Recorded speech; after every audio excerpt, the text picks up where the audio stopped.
Bonjour, aujourd'hui je suis en compagnie d'Anders et également de Sacha du studio Lightbulb Crew et nous allons parler d'un jeu qui s'appelle Games of Glory, un MOBA à la française en compagnie de Seb. Bienvenue dans Extra Life.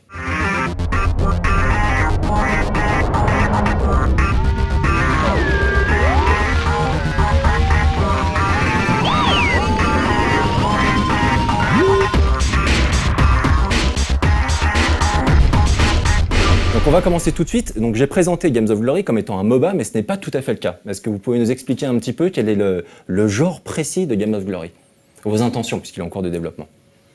Alors, Games of Glory, on a donné un terme qui s'appelle le MOBA crossover. Ouais. Alors, on insiste sur le côté crossover, mais on n'abandonne pas du tout le côté MOBA. On est un jeu multijoueur en ligne de bataille d'arène, mais on s'inspire beaucoup du MOBA que nous on appelle traditionnel, type League of Legends ou Dota, mais on y a inclus des différents types de mécaniques, des mécaniques différentes.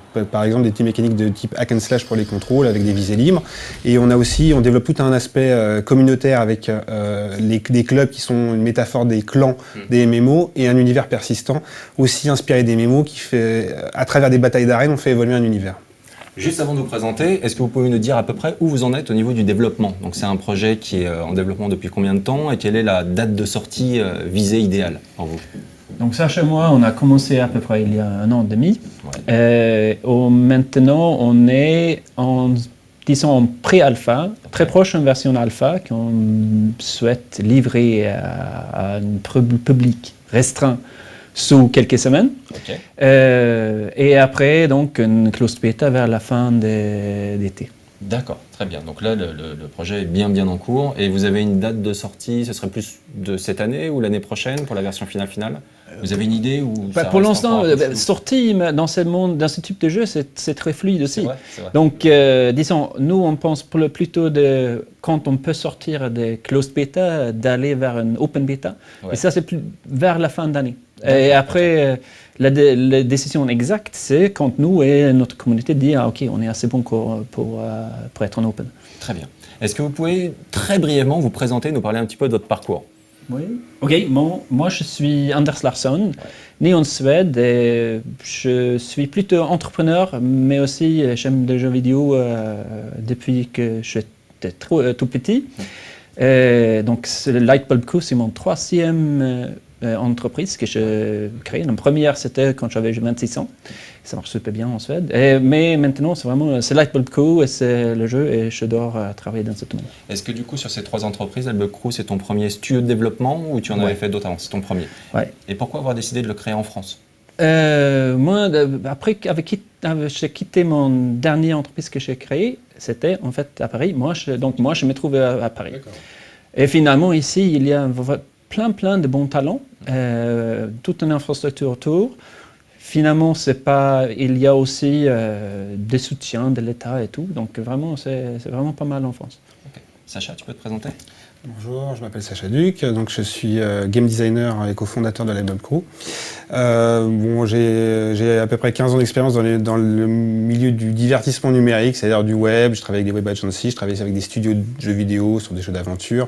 Je travaille aussi sur du social game, avec des jeux Facebook, etc.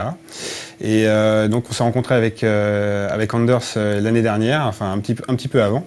Et Anders est arrivé avec son projet, avec son envie, sa passion. Il voulait matérialiser quelque chose et créer une structure, voir si on pouvait mener cette idée à bien. Ça a matché tout de suite et puis on a créé Lightbulb Crew et on pense qu'on est assez content de ce qu'on fait à l'heure actuelle. Vous êtes combien? Quelle est la taille du studio un petit peu pour donner une idée aux téléspectateurs? Alors on est 18, on est situé à Paris et on a aussi deux développeurs à Stockholm en Suède. D'accord. Voilà. Okay. Ils ont un ancien de DICE, un ancien CTO de Easy Studio qui a travaillé chez DICE également sur des free-to-play comme Battlefield Heroes, Battlefield Online.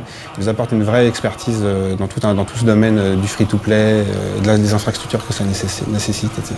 Lorsque vous êtes rencontrés, vous avez discuté de la possibilité de créer un studio de développement. Est-ce que tout de suite, au moment de la naissance de ce projet, vous aviez déjà un titre en tête? Vous aviez déjà peut-être l'embryon de Games of Glory en tête? Ou alors est-ce que c'est quelque chose qui arrivait par la suite?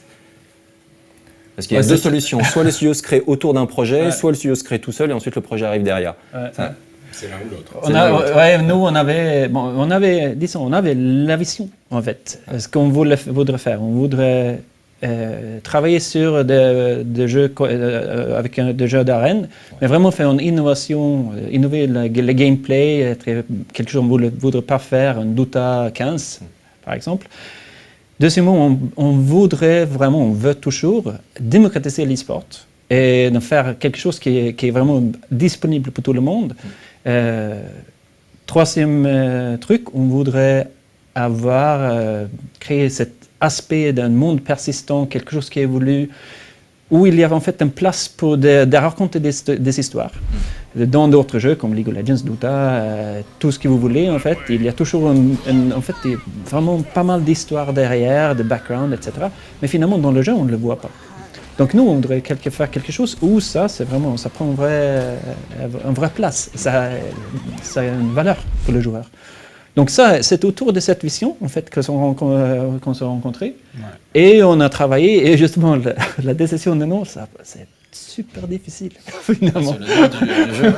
Ouais, je ne sais pas combien de... On a dit de 30 noms, tous plus bizarres les uns que les autres. Moi, j'avais plein d'idées, et c'était tous nuls. Mais ça nous illustre bien, quoi. Lightbulb, quoi, la tête dans l'ampoule et l'équipe, parce qu'on est vraiment, on travaille vraiment en équipe. On met à cœur à ce que tout le monde ait son mot à dire et amène ses types de jeux préférés, ses inspirations. Vraiment, on est vraiment un crew, quoi. On fonctionne comme un crew.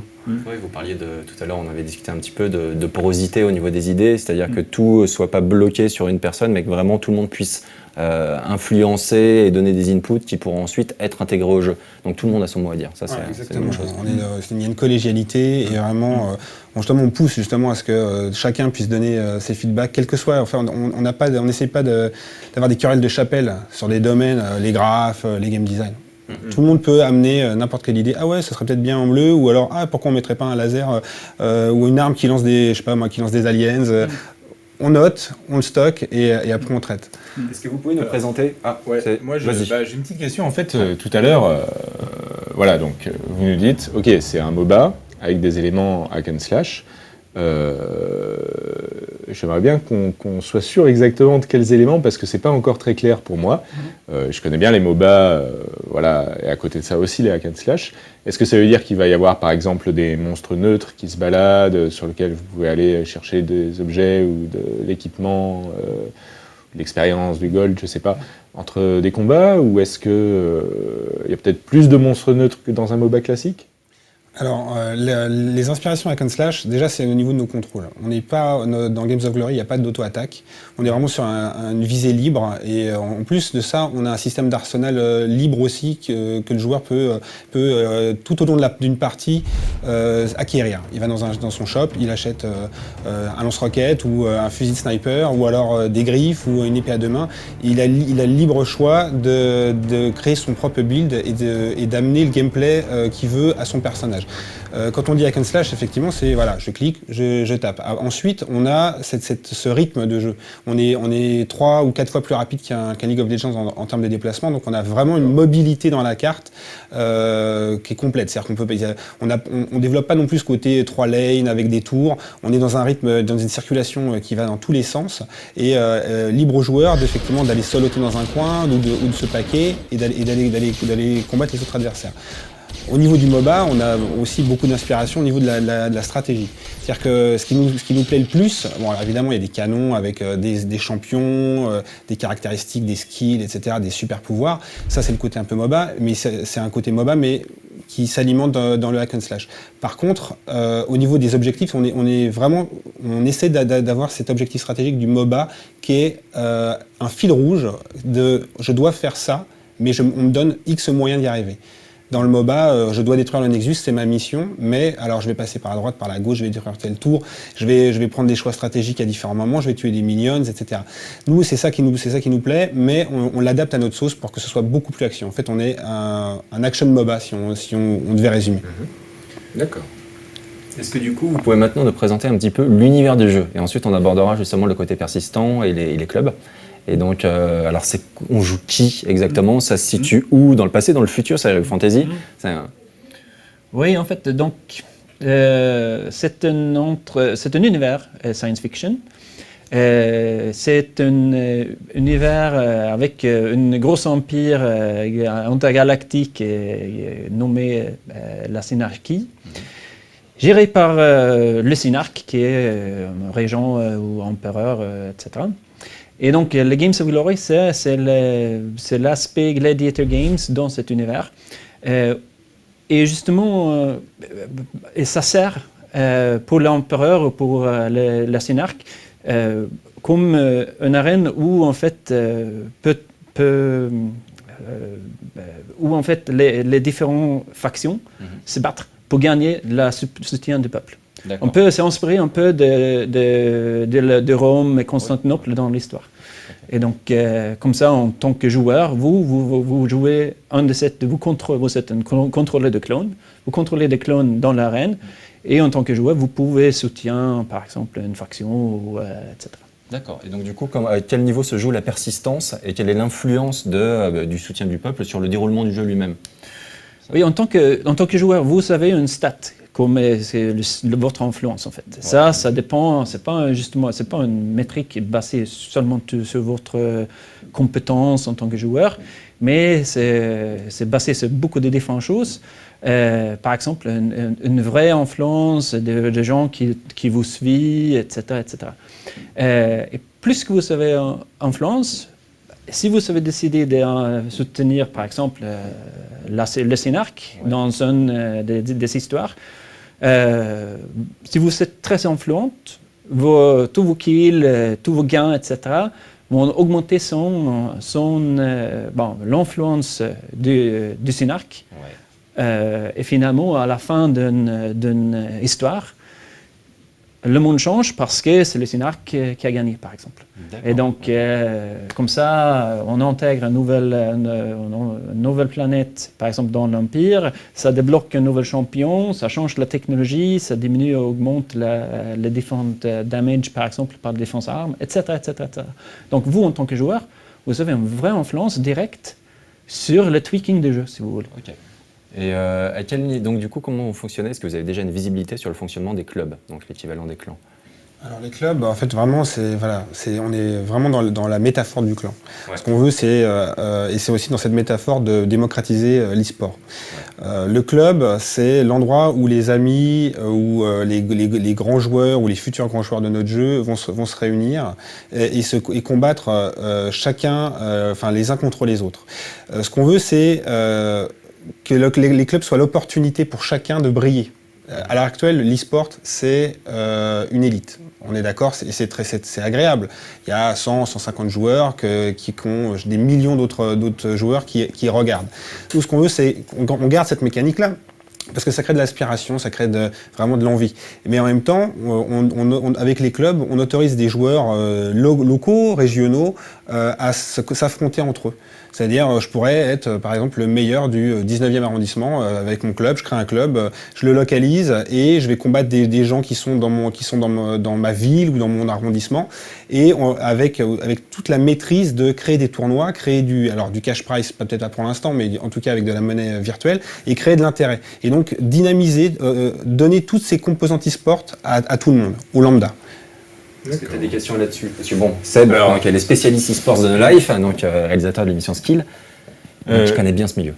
Oui, c'est intéressant. Après, on voit de toute façon, quel que soit le jeu, dès qu'il y a un intérêt fort des joueurs, des tournois qui vont se créer, des initiatives locales, des gens qui vont se chercher et se rencontrer pour jouer ensemble, partager leur passion.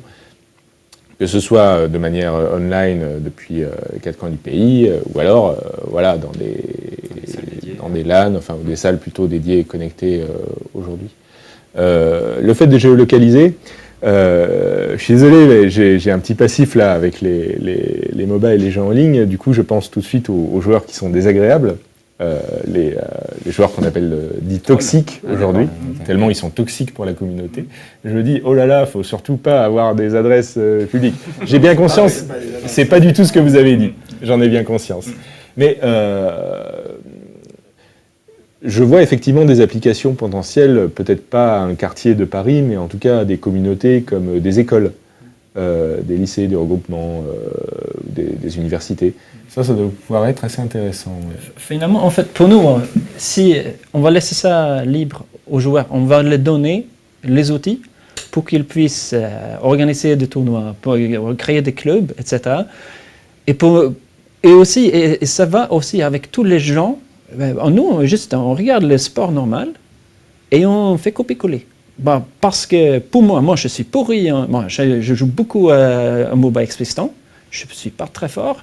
Si j'étais joueur en football, j'avais un club pour moi, local, etc., ou quelqu'un qui cherchait des gens à mon niveau pour faire des tournois à un autre niveau. Et c'est cette métaphore, plus qu'on va chercher à donner les outils aux gens pour le faire. Et par exemple, dans ce club, il y a des coachs, il y a des gens qui trouvent, des agents qui trouvent des joueurs, il y a un président de club, etc. Si vous rêvez d'être une star player, comme beaucoup de jeunes, bien, ok, allez-y. Moi, je suis trop vieux pour ça, je ne peux jamais être à la hauteur, mais peu importe l'heure que je mette là-dessus. Mais peut-être, moi, je vais être mon propre fonds Qatari. En fait, je vais être propriétaire d'un club important, avec une certaine notoriété, etc. Donc, c'est peut-être comme ça que je voudrais me lancer. Et c'est cette opportunité, et cette, disons, multiplicité d'aspirations qu'on veut donner aux gens. D'accord. Et donc du coup, pour créer tout cet aspect multijoueur, gestion de clans, et donc avoir une structure un petit peu qui est proche de celle des sports existants, réels, vous avez fait quel type de recherche? Est-ce que vous êtes inspiré est-ce que vous avez un contact particulier avec une communauté de joueurs? Comment ça se passe pour récupérer les infos et savoir ce dont les gens ont envie aujourd'hui justement pour s'investir dans un jeu à échelle multi? Donc, d'abord, il n'y a pas quelque chose, il n'y a personne qui a fait la même chose encore. Donc, mais il y a la volonté exprès a été exprimée dans des autres types, soit de jeux, soit d'organisations. Par exemple, EVE Online avec leur organisation corporation qui sert comme une inspiration comment on peut organiser des gens, des joueurs pour prendre des décisions ensemble, justement. Justement, les clans de World of Warcraft et tous les différents RPG, MMORPG qu'il y a, il y a énormément d'inspiration de prendre juste la récompense des interactions sociales. Ouais. Que nous, aujourd'hui, comme vous avez dit, en fait, dans le MOBA, il n'y en a pas beaucoup, parce que c'est plutôt des interactions désagréables. Après, il y a en fait des organisations, on sait qu'il y a une forte entrée de joueurs de participer à ce type d'activité parce qu'on a, donc justement, même sans les outils, les gens les créent eux-mêmes, ou ils vont sur ESL Gaming pour jouer dans des tournois dématérialisés, etc. On sait qu'il y a une forte demande, une envie de participer. Ouais. Tout à fait. Et finalement, nous, on essaie juste de mettre tous ces différentes inspirations ensemble et vraiment donner, finalement, on a toujours cette discussion, est-ce qu'ils vont faire ça comme ci, est-ce qu'on va faire comme ça? Et finalement, on souhaite laisser l'opportunité de gens de faire comme ils veulent. Et finalement, on va apprendre à dire, ok, c'est plutôt comme ça va fonctionner. C'est pas du tout local, mais ça va être par an. Ou tout se trouve dans le local. Et donc, on s'adapte. Okay. Alors, j'ai une autre question. C'est tout à l'heure, Sacha, tu nous disais qu'il y avait des canons, enfin des archétypes de champions, de héros, mais qu'en même temps, le joueur pouvait personnaliser la manière dont il allait jouer son héros. Généralement, dans les MOBA, c'est assez simple. En fait, on joue un champion, il a ce set de capacités, et c'est comme ça. Là, j'ai l'impression que c'est comme ci, mais aussi comme ça. Comment est-ce que vous arrivez à marier tout ça ? Bon, déjà, effectivement, on a des champions, ils ont quand même un archétype défini. On a repris des archétypes tels que des tanks, des assassins, donc ils ont des prédispositions à faire certaines choses. Après, on override, où on modifie, on infirme, on confirme certaines tendances du champion avec l'armement qu'il va choisir en cours de jeu. Mais c'est pas uniquement pour créer un nouvel archétype en début de jeu, c'est véritablement pour mixer et changer sa stratégie en cours de jeu. Les armes, en fait, le champion, il a des prédispositions, les armes vont l'aider à faire certaines choses dans sa prédisposition ou dans une autre, comme par exemple on a un lance-roquette qui peut complètement nuker une zone et qui va créer de la suppression de zone. C'est pas vraiment un gameplay d'assassin. L'assassin, il va plutôt foncer sur sa cible, faire beaucoup de DPS et partir. Nous, on autorise les joueurs à créer ce genre de climax. C'est-à-dire que d'un seul coup, ce joueur est un assassin, et qu'est-ce qu'il fait avec un lance-roquette? Mais il me tire dessus, il est en train de faire une suppression de zone, et on crée des éléments de surprise avec ces mix de combinaisons entre le champion lui-même, et ses skills, les armes qui sont à sa disposition, et aussi des items qu'il peut acheter, qui vont pouvoir aussi renverser certaines de ses caractéristiques. C'est pas un choix très simple à faire, non. Parce que finalement, dans le LoL, Dota, Heroes of New Earth, etc., chaque champion est très bien identifié et ça donne dans une meilleure c'est plus simple parce que c'est un personnage qu'il faut donc optimiser ou faire plutôt, je parle de game design, faire l'équilibrage là-dessus. Oui. Nous, aujourd'hui, on a 41 différentes armes et presque tous sont disponibles pour tous les différents champions, ou tous les différents clones. Et donc, il faut qu'on essaye de trouver un équilibre avec chaque clone, avec une multitude de différentes armes. Et chacun avec un gameplay différent. C'est surtout ça où c'est le système d'armes. Donc chaque arme a un gameplay et chaque arme aussi est pensée tactiquement et stratégiquement. C'est-à-dire c'est pas uniquement une arme qui doit faire des dégâts, c'est aussi quels sont les effets, les capacités spéciales qu'elle va posséder et comment elles vont intervenir dans le jeu. Par exemple, on a là où des champions ont des skills pour pousser les autres, nous on a des armes qui font ça.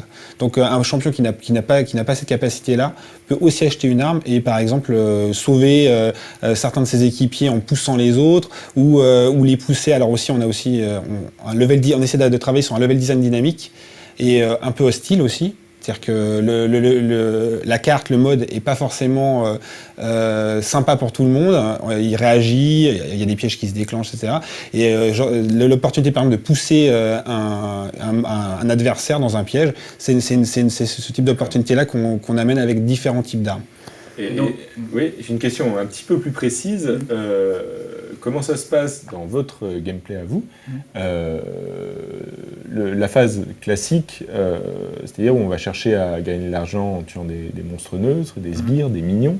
Est-ce qu'on est dans un mode Dota où on peut tuer ses propres sbires pour les dénier à l'adversaire? Est-ce qu'on est comme dans League of Legends où là, il faut juste essayer de faire le mieux possible sans se faire embêter par les autres? Ou est-ce que c'est peut-être encore un petit peu différent? Alors nous déjà, on n'a pas une phase de laning traditionnelle comme peuvent avoir LoL ou Dota. C'est l'action en moins de 10 secondes, on est déjà dans du teamfight. Et donc en fait, c'est les ressources d'argent sont principalement véhiculées par les kills de champions. Donc on n'est pas dans une phase de grinding de minions. On aura des minions, mais déjà on a des minions qui sont agressifs. Ils sont plus neutres et ils sont agressifs et ils attaquent tout le monde. Donc c'est une source de revenus, mais aussi c'est pas des chars à canon. Ils sont pas non plus invincibles, mais c'est pas une char à canon comme on pourrait trouver dans LoL. C'est un vrai danger. Donc c'est un deal toujours. Est-ce que c'est pas un distributeur de monnaie comme ça. Et ce qu'on souhaite vraiment, c'est donc déjà faire sauter le joueur dans l'action immédiate, là où il y a du teamfight et où il prend du plaisir à ce qu'il est mieux que l'autre, et aussi que le revenu en or, en expérience, passe à travers ça. Alors on a aussi des objectifs de jeu qui permettent de booster l'apport en crédit, etc. Mais vraiment, c'est la confrontation qui est la source de revenus. Nous, on essaie vraiment, on a essayé de diminuer au maximum, disons, le parti comment on dit, fastidieuse, lente, etc. Et même, il faut bien sûr avoir, disons, des variations de tempo, etc. Mais pour nous, on ne souhaite pas que on n'a vraiment pas cette histoire de laning, etc. Dernière petite question, on va prendre du recul par rapport au jeu. Est-ce que vous envisagez à un moment donné, au cours de la production, de passer par du financement participatif ou ce n'est pas du tout envisagé? C'est quoi un financement participatif? Du crowdfunding. Crowdfunding.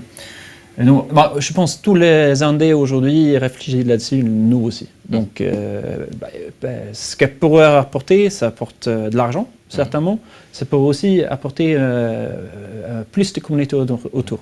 Pour nous, en fait, l'argent est toujours intéressant, mais le plus intéressant, c'est la communauté. On a déjà parlé un peu de ça avant. Pour nous, disons, ce qu'on est très très heureux aujourd'hui, c'est que notre communauté a commencé à s'amorcer et on a des forums très intéressants et actifs. Et donc nous, on se nourrit de ça. C'est Sacha avant qui dit, nous, pour la communauté, c'est presque comme fait partie de notre kit de développement, mais à grande échelle, quoi. Donc, on a vraiment cette volonté de créer le jeu avec la communauté, vraiment, parce que on est des experts, mais on sait que 10 000 experts valent mieux que 10 experts. Alors évidemment, il y a du filtre, il faut analyser un peu tout, et il y a du tout et n'importe quoi, mais vraiment, on cherche vraiment le contact avec cette communauté et qui donne leurs ressentis. On aime, même s'ils disent on n'aime pas, et s'ils arrivent à faire un retour constructif, on n'aime pas à cause de ça, mais s'il y avait ça, peut-être qu'on apprécierait un peu plus. Voilà, c'est vraiment, ça fait partie de l'ADN de notre développement, de notre studio, à la fois en interne, que ce soit l'émergence de toutes les idées, tout le monde peut avoir une idée, et d'inclure notre communauté, notre future communauté dans cette recherche. D'accord. Donc, du coup, pour l'instant, le financement participatif, c'est envisageable, mais c'est pas calé et c'est pas sûr.